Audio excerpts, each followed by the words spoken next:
Лодкин заступает на смену в 9 утра. На весь летний сезон его рабочее место – легкая моторная лодка.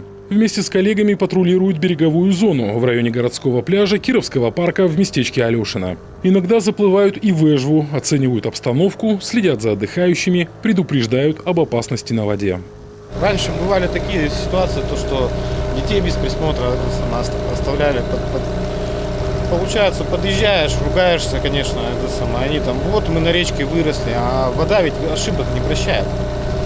То есть ребенок что, это не взрослый человек, ребенку не объяснишь, что вот тут вот купаться можно, а там вот нельзя.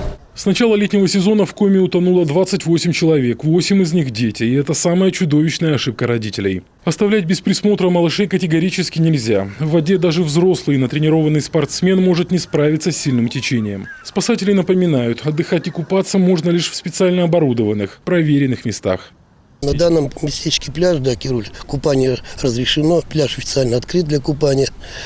На сегодняшний день вот 2 экипажа дежурим, это представители спасателей и инспекции АГИМС на воде. Как береговую территорию обеспечиваем безопасность, так и на воде.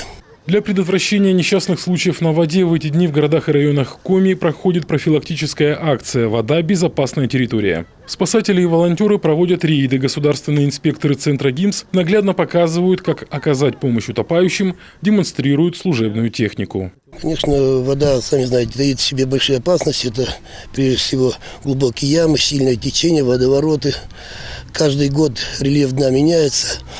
И лица, кто плохо подготовлен, они далеко заплывают и могут, не хватить сил у них, могут судорог связать. То есть могут вот эти моменты, надо за этим мы следим, чтобы не случилась беда, чтобы человеку, если понадобится какая-то помощь, мы могли вовремя ее оказать.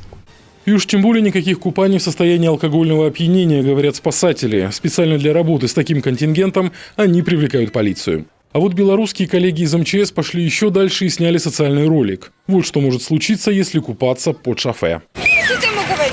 Нормально. Он на ногах стоит, ты посмотри. Оркестр на позицию.